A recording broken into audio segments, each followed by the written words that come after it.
What's up, everybody? Joe White here, and I am sitting here in Mebane, North Carolina today. And I did not do a review last night or today of Full Gear because I actually had the opportunity to take the day off and, as we say in the trucking business, go through the house. When you have a load on you and you get to stop at home for the night, we call that going through the house. So I got to go through the house today and chill out with my family. And today I want to talk about AEW Full Gear. That's right. This cluster of a pay per view. My God. This was a total clusterfuck from beginning to middle to end with a few bright spots thrown in there. The best way for me to describe this was remember when we would do Vince McMahon era WWE pay-per-views, and we would say, oh, this is like an episode of Raw, or oh, this is just like an episode of SmackDown. That's the best way to describe this pay per view. There was a lot of things on here that just did not make sense whatsoever, and I'm gonna go through it now. I did not watch the pre-show. I did not watch the fucking Boom Boom guy or whatever his name is, the Costco idiot. I did not watch him. Stop letting social media idiots get over. I know that this guy wrestled in the past, but there's a reason why he's not wrestling right now. Nobody gives a shit about him. I don't give a shit about him. I don't give a crap about his little fat chud of a son. I know, hello pot, I'm kettle, but I just did not care at all. The opening match is Private Party defeating the Outrunners, Kings of the Black Throne, and the Acclaimed in a four-way match for the tag team titles. Let's address the elephant in the room with this match, shall we? There's a spot in the match where Max Caster, I guess, tries to get Anthony Bowens to pin him.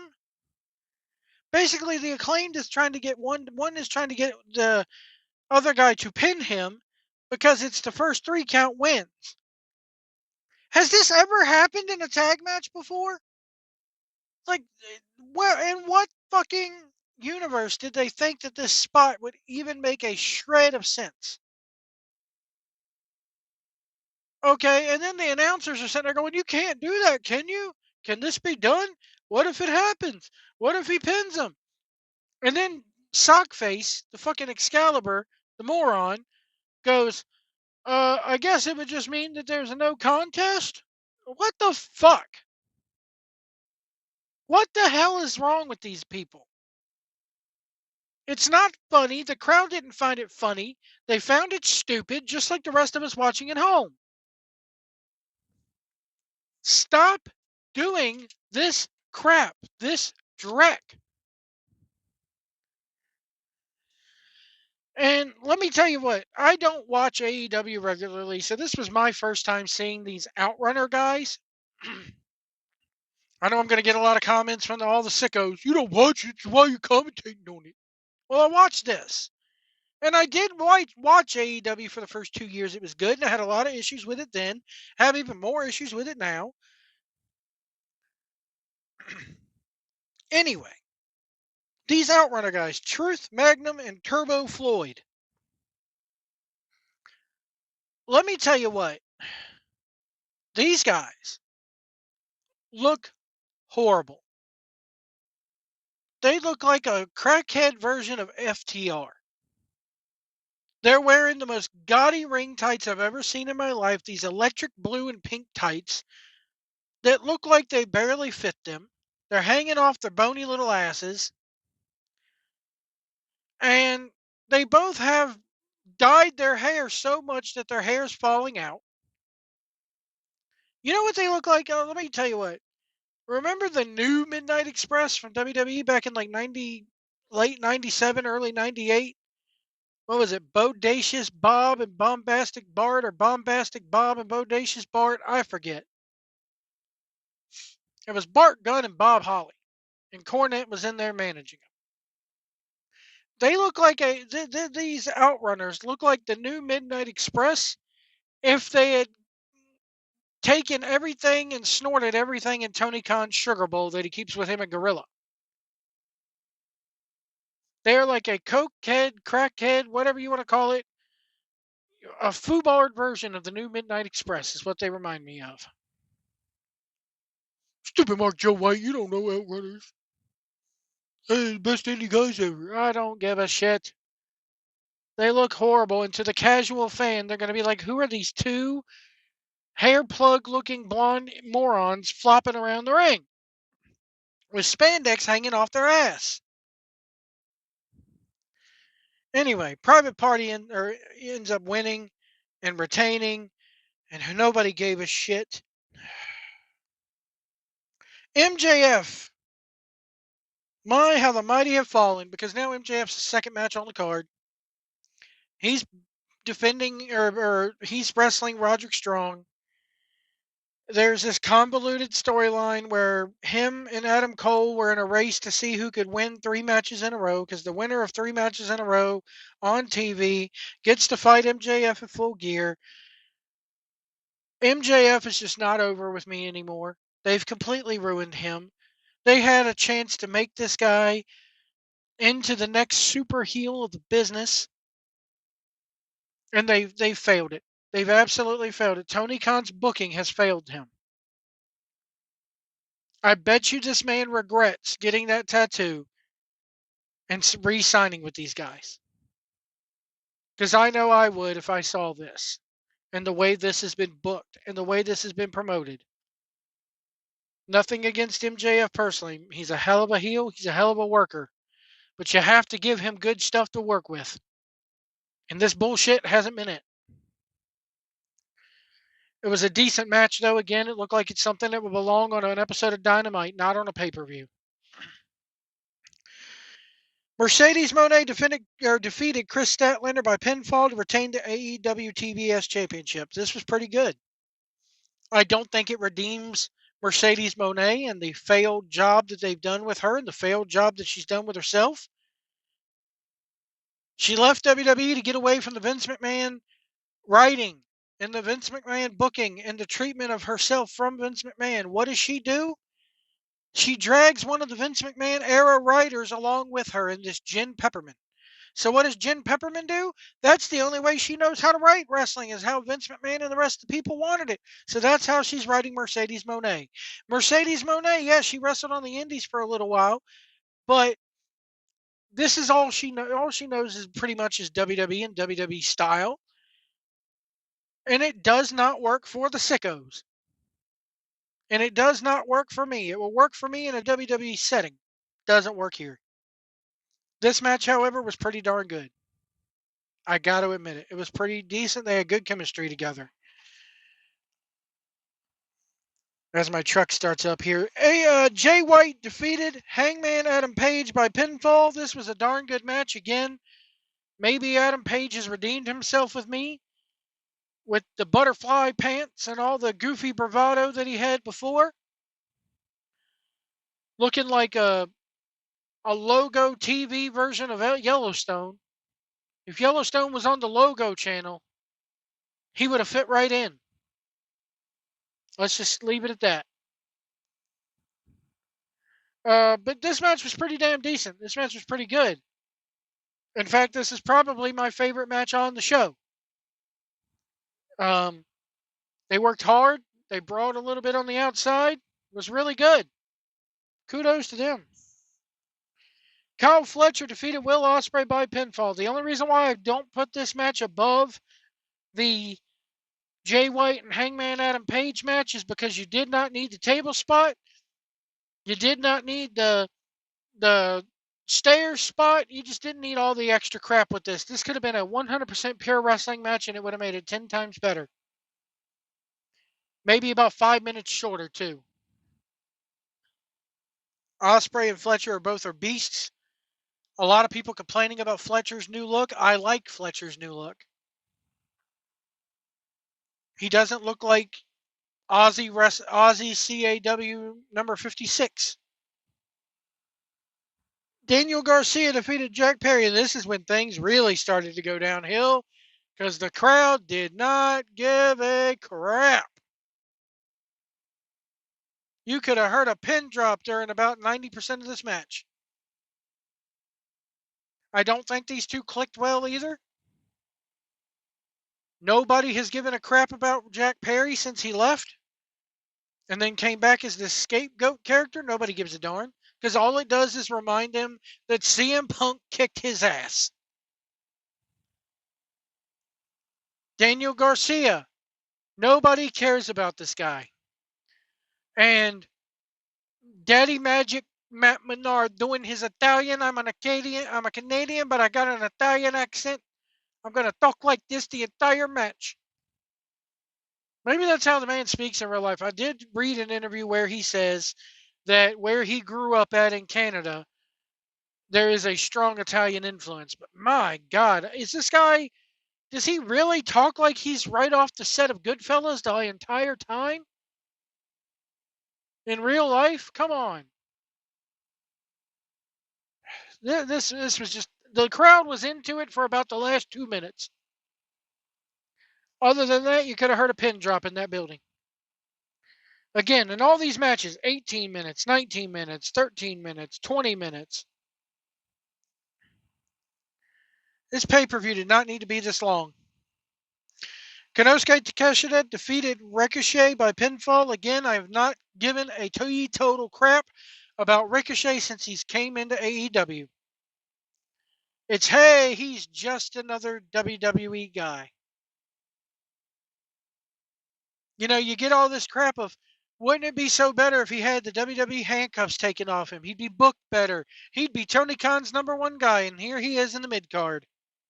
Nowhere near the main event. Getting defeated by Konosuke Takeshita, who I cannot call take a shit anymore, right? Or at least right here, I cannot call him take a shit because he actually impressed me a little bit during this match. Well, I tell you all the time, when AEW does good, I say they do good. The utter booking of all this is dog shit, but the execution, they try to make chicken shit out of chicken salad. The problem is they can't. Anyway, 19 minutes these guys went, and it felt like it too. It went way too long. They kept sitting there going, Daniel Garcia is the only guy to defeat Takeshita. And then he ends up getting defeated by Takeshita. Who cares?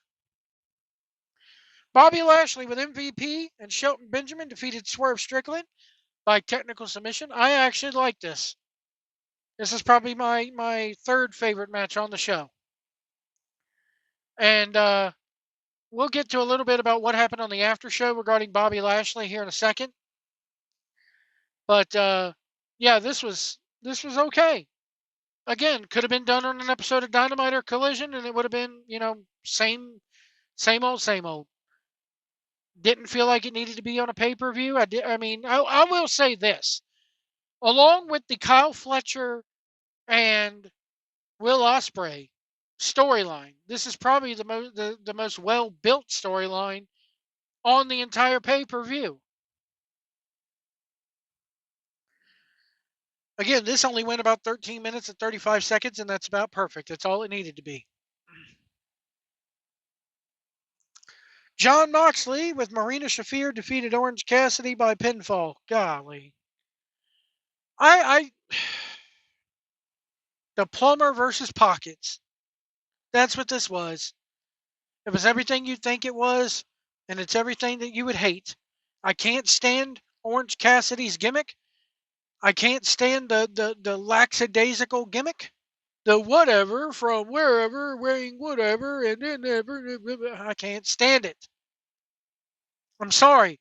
There's nothing in the world that will redeem this guy from me unless he does a complete 180, dyes his hair jet black, shows up wearing fucking actual wrestling tights instead of mom jeans, and actually raises his fist in the air like he believes in himself. But I can't stand this gimmick. I can't stand Jon Moxley since he's came to AEW, especially since this heel turn.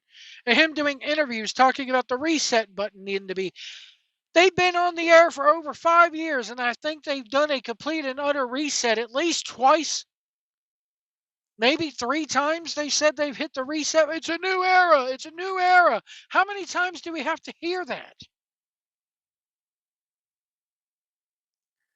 This match was crap. It didn't make sense. And at least the right guy won. Never for a minute, never for one single minute have I ever believed that Jon Moxley should lay down and job for pockets. Anyway,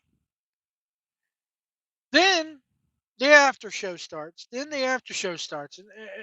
Like the last 7 minutes of this pay per view, this person runs in, and then this person confronts them, and everybody's got a limp on the way out. Did you notice that Jay White and Hangman Adam Page were both limping and selling the match from earlier on the way out? So they look like complete morons. Christian Cage comes in and he's going to cash in, but Jay White stops him and all this and that. And then we go to the back again, and Jon Moxley's being carried out by Shafir. And oh, they're going to get in the pickup truck, but out of nowhere, a damn purple hearse with a skull on it comes in, and we immediately know who that is. It's Darby Allin.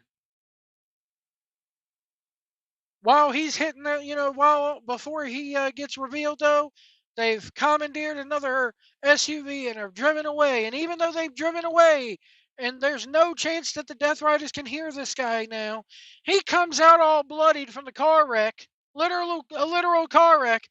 Come on, John! Come on, John! Let's fucking go, John!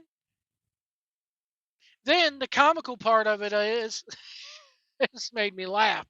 This made me laugh. In a segment that's not supposed to make me laugh, it made me laugh. He tries to climb up under the hood of the car, but because he smashed the front end of this car to smithereens, he puts his foot up on the bumper and the bumper falls off. So then he has to try again to climb up on there. And he's all bloody. And even though Jon Moxley's well aware, well out of the arena, we got to continue to smash the hood of his truck with the windshield with a skateboard, so glass from the windshield is popping up and splintering up into Darby Allin's face like a complete freaking moron.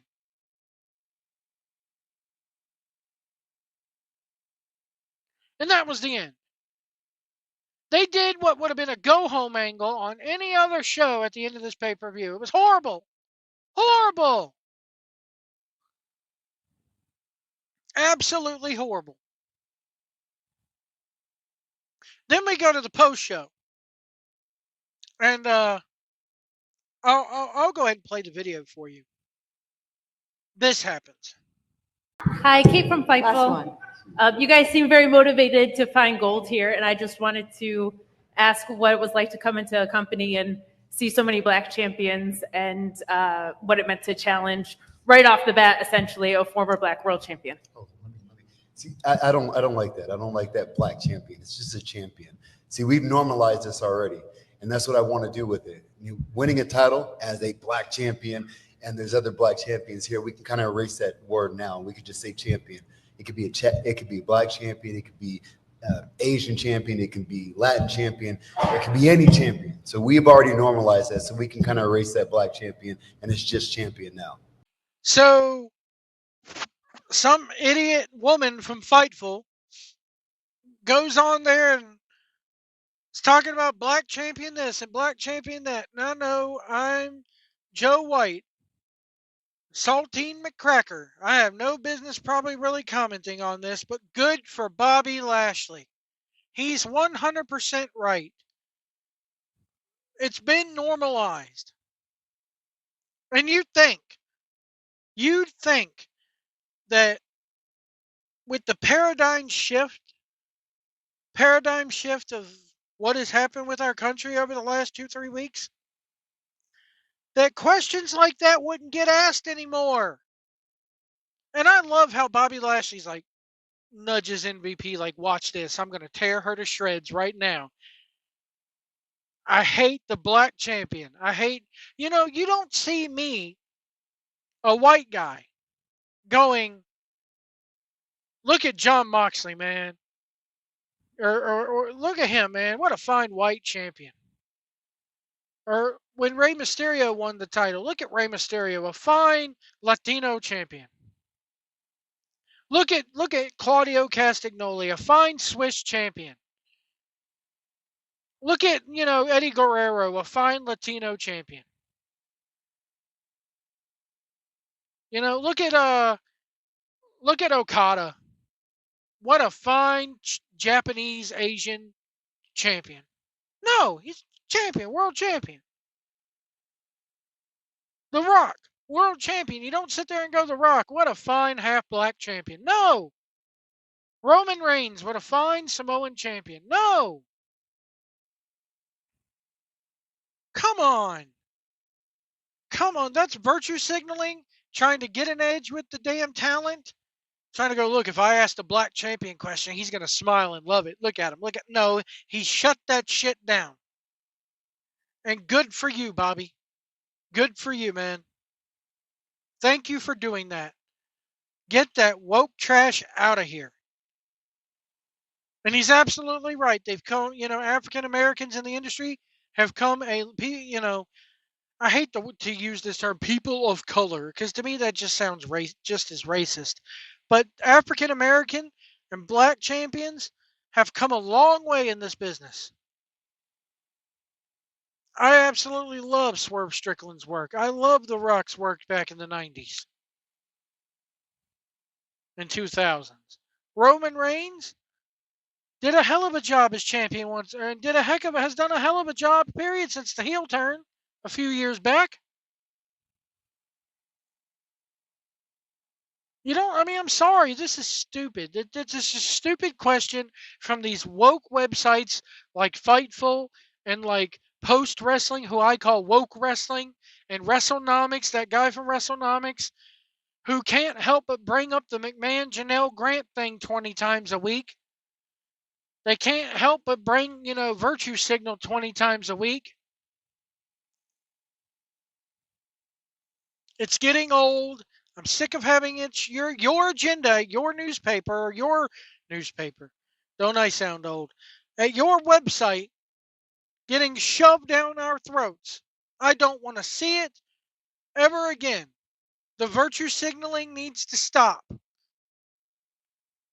If the last 3 weeks has taught us anything in this country, it's you go woke, you go broke.